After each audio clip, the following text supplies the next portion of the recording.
Viridian, the Green Guide, written by Clouds, read by Distracted by Books. Chapter 117, Deals. Shota kept his expression carefully neutral as Tsukachi walked back into the interrogation room, this time accompanied by both Nedzu and a representative from the Hero Commission. Shota almost breathed a sigh of relief when he saw they'd sent Mara to handle it. Thank God. He was too exhausted to question the why of Shota's request too deeply. Plus, if worst came to worst, Shota could always bribe him with a new sleeping bag. Hopefully. Are you sure you want to do this? Tsukachi asked. Withholding info like this is technically obstruction of justice. I'm just trying to do what's best for both society and Viridian, Shota answered carefully. The kid was never the most confident to begin with. But with the circumstances of All for One's death, if Viridian doesn't have a guarantee that he'll be allowed to become a hero, he'll bolt before I can even get close, which could potentially cut him off from his civilian identity and just make things worse for everyone. So yeah, unless the commission makes a public announcement about his acceptance into the vigilante program so that everyone, including him, knows that we're serious, then I don't know anything. Tsukachi groaned. Eraserhead. That's all right, Detective. Mara cut in tiredly. We're about as tired of trying to track this kid down as you all are. So if Eraserhead thinks that giving a public announcement is enough to corner Viridian into becoming a legal hero, then my personal opinion is that it's one less headache for us to worry about. What do you think, Nedzu? You're the smart one. I think that I trust my employee, Nedzu said cheerily. I am sure that Eraserhead must have a good reason if he's being so insistent on this, and he, of course, knows the boy better than any of us, so I believe it's a reasonable request. Besides, I'm sure the commission doesn't want him to continue running around without a license, correct? You could say that again, Mara groaned. It wouldn't be as big of an issue if he wasn't so popular. But of course, the stupid teenager had to go and make himself a meme, which risks inspiring copycats, which is something we would really prefer to nip in the bud as soon as possible. The biggest holdup on our end is how it will look if we make the announcement and the kid runs anyway. Ah, yes, that would be a tad awkward, Nedzu agreed, but I am sure that Eraserhead is willing to guarantee Viridian's capture.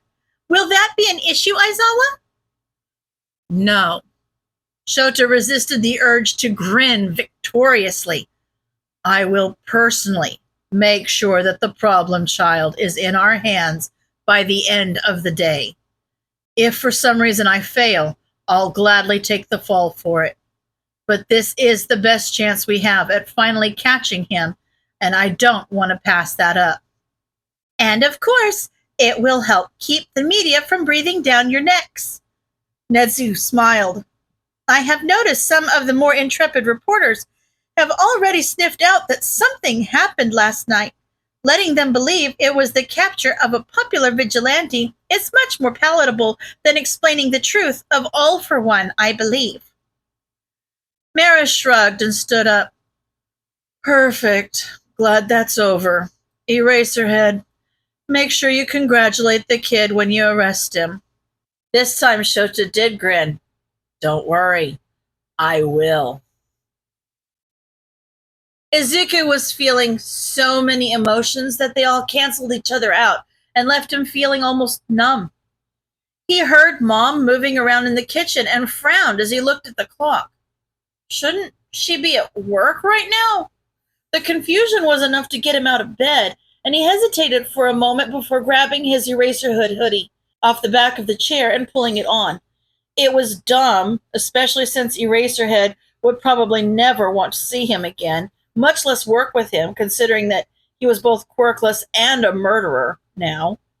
Not to mention that it wasn't even cold enough to be wearing a jacket, but, well, there was a reason Mom called it his comfort hoodie, and it couldn't hurt, right? He didn't even notice that he'd been moving silently like he would for vigilante work until Mom didn't even notice that he was standing behind her. Good morning, Mom. To her credit, Mom only jumped a little. Good morning, baby. How did you sleep? Izuku gave her a smile that didn't quite reach his eyes. It was a long night. But don't worry too much about me. I'll just go to bed early tonight. What about you? Don't you have work today? Oh, Mom turned back to the stove. Beru wanted some more hours, so I volunteered to let her take my shift. Oh. Izuku frowned. That didn't seem quite right, but he trusted her, so decided not to question it too deeply. Okay. Breakfast will be ready in just a little bit, Mom said kindly. Why don't you go relax for a while? You can watch some TV, and I can call you when the food is ready. Izuku nodded absently and wandered out of the kitchen, a little unsure about what to do with himself while he waited. Mom had said to watch TV, but would a murder as big as All for One's be on the news? Maybe the heroes would try to keep it quiet like they had with the Villain Factory investigation and his involvement with the sports festival. If reporters had caught wind of what he'd done, would they be clamoring for his arrest now that there was blood on his hands? Izuku knew that it probably wasn't a good idea, but a morbid sense of curiosity had him turning on the TV anyway. The news was running a special interest story at the moment, which was reassuring because if they had time to show that, then they probably weren't going to report on a quirkless vigilante murdering the symbol of evil. Since if they were going to, then that story would take priority and screen time away from the less important ones. Small blessings, he supposed. Izuku relaxed slightly. No one was going to be talking about him today. The special interest story wrapped up, and Izuku inhaled sharply as the camera cut back to the station to reveal a grainy picture of him in vigilante gear plastered across the green screen behind the reporters. Maybe he'd spoken too soon. Shota could almost feel Nedzu's curiosity as they watched the press conference from Tsukashi's computer. But he'd stayed stubbornly silent until the announcement had been made, and there was no way the Hero Commission could back out of it. All right, let's catch the kid and get it over with. It's quite unlike you to stick your neck out like this, Aizawa, even for a child with potential, Nedzu pounced. Sometimes it was almost like the principal could smell metaphorical blood in the water. I would have thought guaranteeing the capture of a flighty vigilante would be the height of irrationality.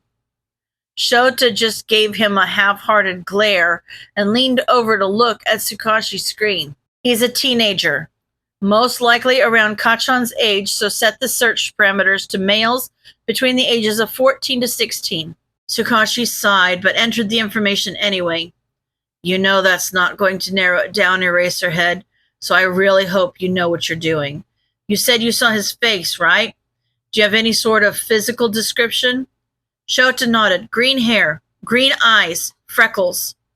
So basically nothing we didn't already know, with the exception of eye color. Tsukashi sat back. There are still over 2,000 results, and that's assuming he lives in Mustafa and not just one of the surrounding cities. Shota leaned a bit closer. Only include results that are listed as quirkless. Tsukashi froze. Seriously? Shota just grinned. The reporter smiled at the camera as Izuku stared at the screen in shock. In a press conference just a few minutes ago, the Hero Public Safety Commission announced that Viridian, a popular vigilante based in Mustafa, will be joining the ranks of legal heroes. This makes him the second vigilante approved for the Vigilante Rehabilitation Program in just as many weeks.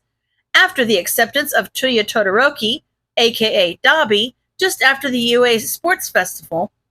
For the information of everyone watching at home, less than 25% of active vigilantes meet the requirements for the program, and even fewer are invited to participate, leaving less than 5% of vigilantes who ever end up getting a license this way. So it's a pretty exclusive club. Izuku couldn't keep his jaw from dropping. They had to be talking about some other Viridian, right? Were there any other vigilantes that went by Viridian? Izuku couldn't think of any, but even if there were, then why were they showing his picture on the screen? But they couldn't be talking about him. Eraserhead knew he was quirkless now. He knew that Izuku couldn't even be a hero, much less qualify for the Vigilante Rehabilitation Program. Plus, he'd just killed someone, which was something that no real vigilante or hero would do. Izuku couldn't even be a vigilante, right? So why was the news saying he could be a hero? He was so caught up in his thoughts that he hardly noticed someone knocking on the door or Mom going to answer it. If anything, he thought it was a salesman or maybe a package until Mom came in. Izuku, baby, there's someone here to talk to you. Izuku's eyes widened as he saw Eraserhead next to his mom in his living room. Shit! Hey, problem child. Eraserhead hid a grin beneath his capture weapon. It's nice to officially meet you, Izuku Midoriya. End of chapter.